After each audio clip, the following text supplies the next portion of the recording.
Baba Saheb doctor Bhimrao Ambedkar का जन्म 14 अप्रैल 1891 को हुआ था। वह अपने माता पिता की 14वीं और अंतिम संतान थे। डॉक्टर बाबा साहेब अंबेडकर के पिता सूबेदार रामजी मालोजी सकपाल थे। वह ब्रिटिश सेना में सूबेदार थे। बाबा साहेब के पिता संत कबीरदास के अनुयायी थे और एक शिक्षित व्यक्ति थे। डॉक्टर भीमराव रामजी अंबेडकर लगभग 2 वर्ष के थे जब उनके पिता नौकरी से सेवानिवृत्त हो गए।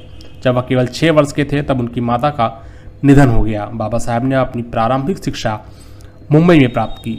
अपने स्कूली दिनों में ही उन्हें इस बात से गहरा सदमा लगा कि भारत में अछूत होना क्या होता है। डॉक्टर अंबेडकर अपनी स्कूली शिक्षा सतारा में ही कर रहे थे। दुर्भाग्यवश डॉक्टर अंबेडकर की मां की मौत हो गई। उनकी चाची ने उनकी देखभाल की। बाद में वह मुंबई चले गए। अपनी स्कूली शिक्षा के दौरान वह अस्पृश्यता के अभिशाप से पीड़ित हुए। उन्होंने छुआछूत व्यापक पैमाने पर देखा। 1907 में मैट्रिक की परीक्षा पास होने के बाद उनकी शादी एक बाजार के खुले छप्पड़ के नीचे हुई। डॉक्टर अंबेडकर ने अपनी स्नातक की पढ़ाई एल्फिंस्टन कॉलेज बॉम्बे से की, जिसके लिए उन्हें बड़ौदा के महामहिम सयाजीराव गायकवाड़ से छात्रवृत्ति प्राप्त हुई थी। स्नातक पूरी करने के बाद अनुबंध के अनुसार उन्हें बड़ौदा संस्थान में शामिल होना था। जब वह बड़ौदा में थे तब उनके पिता की मौत हो गई। वर्ष 1913 में डॉक्टर अंबेडकर को उच्च अध्ययन के लिए अमेरिका जाने वाले एक विद्वान के रूप में चुना गया। यह उनके शैक्षिक जीवन का एक महत्वपूर्ण मोड़ साबित हुआ। उन्होंने कोलंबिया विश्वविद्यालय से 1915 और 16 में क्रमशः एमए और पीएचडी की डिग्री प्राप्त की। इसके बाद वह आगे की पढ़ाई के लिए लंदन गए। वह ग्रेस इन में वकालत के लिए भर्ती हुए और उन्हें London school of economics and political science में डीएससी की तैयारी करने की अनुमति भी मिल गई, लेकिन उन्हें बड़ौदा के दीवान ने भारत वापस बुला लिया। बाद में उन्होंने बार एट लॉ डीएससी की डिग्री भी प्राप्त की। उन्होंने जर्मनी के बॉन विश्वविद्यालय में कुछ समय तक अध्ययन भी किया। उन्होंने 1916 में भारत में जातियां उनका तंत्र उत्पत्ति विकास पर एक निबंध पढ़ा। 1916 में उन्होंने भारत के लिए राष्ट्रीय लाभांश एक ऐतिहासिक और विश्लेषणात्मक अध्ययन पर थीसिस लिखा और अपनी पीएचडी की डिग्री प्राप्त की। इसे 8 वर्षों के बाद ब्रिटिश भारत में प्रांतीय वित्त का विकास शीर्षक के अंतर्गत प्रकाशित भी किया गया। इस उच्चतम डिग्री को प्राप्त करने के बाद बाबा साहेब भारत वापस लौट आए और उन्हें बड़ौदा के महाराजा ने अपने सैन्य सचिव नियुक्त किया, जिससे कि उन्हें लंबे समय में वित्त मंत्री के रूप में कार्य तैयार किया जा सके। बाबा साहेब सितंबर 1917 में शहर वापस लौट आए क्योंकि उनका छात्रवृत्ति कार्यकाल समाप्त हो चुका था। वह सेवा में शामिल हो गए, लेकिन नवंबर 1917 तक शहर में कुछ दिन रहने के बाद वह मुंबई के लिए वापस रवाना हो गए।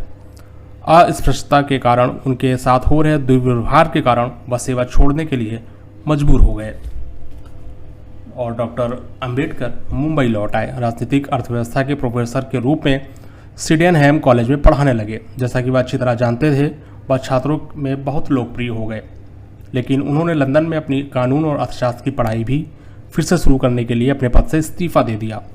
कोल्हापुर के महाराजा ने उन्हें वित्तीय सहायता प्रदान की।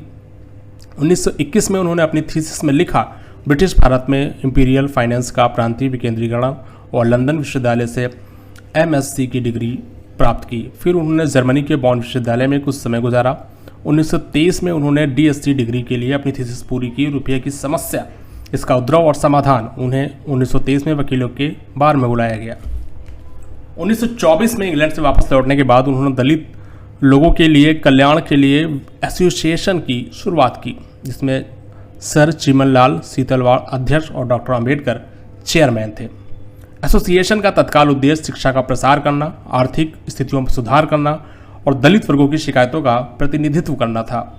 उन्होंने नए सुधार को ध्यान में रखते हुए दलित वर्गों की समस्याओं को संबोधित करने के लिए 3 अप्रैल 1927 को बहिष्कृत भारत समाचार पत्र की शुरुआत की। 1928 में वह गवर्नमेंट लॉ कॉलेज बॉम्बे में प्रोफेसर बने और 1 जून 1935 को वह उसी कॉलेज के प्रिंसिपल भी बनते हैं। 1938 में अपना इस्तीफा देने तक उसी पद पर बने रहे। 13 अक्टूबर 1935 को दलित वर्गों का एक प्रांतीय सम्मेलन नासिक जिले में योवला में आयोजित किया गया। इस सम्मेलन में उनकी घोषणाओं से हिंदुओं को गहरा सदमा लगा। उन्होंने कहा, मैं हिंदू धर्म में पैदा हुआ, लेकिन मैं एक हिंदू के रूप में नहीं मरूंगा। उनके हजारों अनुयायियों ने उनके फैसले का समर्थन किया और 1936 में उन्होंने बॉम्बे प्रेसिडेंसी महासम्मेलन को संबोधित किया। हिंदू धर्म को त्याग करने की वकालत भी की। 15 अगस्त 1936 को उन्होंने दलित वर्गों के हितों की रक्षा के लिए स्वतंत्र लेबर पार्टी का गठन किया, जिसमें ज़्यादातर श्रमिक वर्ग के लोग थे। 1938 में कांग्रेसियों ने अछूतों के नाम में बदलाव करने वाला एक विधेयक प्रस्तुत किया। डॉक्टर अंबेडकर ने इसकी आलोचना की। उनका दृष्टिकोण था कि नाम बदलने से समस्या का समाधान नहीं हो सकता है। 1942 में वह भारत के गवर्नर जनरल की कार्यकारी परिषद में एक श्रम सदस्य के रूप में नियुक्त होते हैं। 1946 में उन्हें बंगाल से संविधान सभा के लिए चुना गया। उसी समय उन्होंने अपनी पुस्तक प्रकाशित की, शूद्र कौन थे। आज़ादी के बाद 1947 में उन्हें देश के प्रथम प्रधानमंत्री श्री जवाहरलाल नेहरू के पहले मंत्रिमंडल में कानून मंत्री एवं न्याय मंत्री के रूप में नियुक्त किया जाता है। लेकिन 1951 में उन्होंने कश्मीर मुद्दे, भारत की विदेश नीति, हिंदू कोड बिल के प्रति प्रधानमंत्री नेहरू की नीति पर अपना मतभेद प्रकट करते हुए मंत्री पद से इस्तीफा दे दिया। 1952 में कोलंबिया विश्वविद्यालय ने भारत के संविधान का मसौदा तैयार करने में उनके योगदान को मान्यता प्रदान करने के लिए उन्हें LL.D की डिग्री प्रदान की। 1955 में उन्होंने भाषाई राज्यों पर विचार नामक एक अपनी पुस्तक भी प्रकाशित की। डॉक्टर BR अम्बेडकर को उस्मानिया विश्वविद्यालय ने 12 जनवरी 1953 को डॉक्टरेट की उपाधि से सम्मानित किया। आखिरकार 21 वर्षों बाद उन्होंने सच साबित कर दिया जो उन्होंने 1935 में योला में कहा था कि मैं हिंदू के रूप में नहीं मरूंगा। 14 अक्टूबर 1956 को उन्होंने नागपुर में एक ऐतिहासिक समारोह में बौद्ध धर्म अपना लिया और 6 दिसंबर 1956 को उनकी मृत्यु हो गई। डॉक्टर बाबा साहेब अम्बेडकर को 1954 में नेपाल के काठमांडू में जागतिक बौद्ध धर्म परिषद में बौद्ध भिक्षु द्वारा बोधिसत्व की उपाधि से सम्मानित किया गया। महत्वपूर्ण बात यह है कि डॉक्टर अम्बेडकर को जीवित रहते हुए ही बोधिसत्व की उपाधि से नवाजा गया था। उन्होंने भारत के स्वतंत्रता संग्राम में स्वतंत्रता के बाद इसके सुधारों में भी अपना योगदान देना जारी रखा। इसके अलावा बाबा साहेब ने भारतीय रिजर्व बैंक के गठन में महत्वपूर्ण भूमिका निभाई। केंद्रीय बैंक का गठन हिल्टन यंग कमीशन को बाबा साहेब द्वारा प्रस्तुत की गई अवधारणा के आधार पर किया गया था। डॉक्टर अम्बेडकर का प्रकाशवान जीवन दर्शाता है कि वह विद्वान और कर्मशील व्यक्ति थे। सबसे पहले उन्होंने अपनी पढ़ाई को आगे बढ़ाने में अर्थशास्त्री, राजनीति, कानून, दर्शन, समाजशास्त्र का अच्छा ज्ञान प्राप्त किया, जहां पर उन्हें कई सामाजिक बाधाओं का सामना भी करना पड़ा। लेकिन उन्होंने अपना सारा जीवन पढ़ने और ज्ञान प्राप्त करने और पुस्तकालयों में नहीं बिताया। उन्होंने आकर्षक वेतन के साथ उच्च पदों को लेने से भी इनकार किया, क्योंकि वह दलित वर्ग के अपने भाइयों को कभी नहीं भूले। उन्होंने अपना जीवन समानता, भाईचारे, मानवता के लिए समर्पित किया।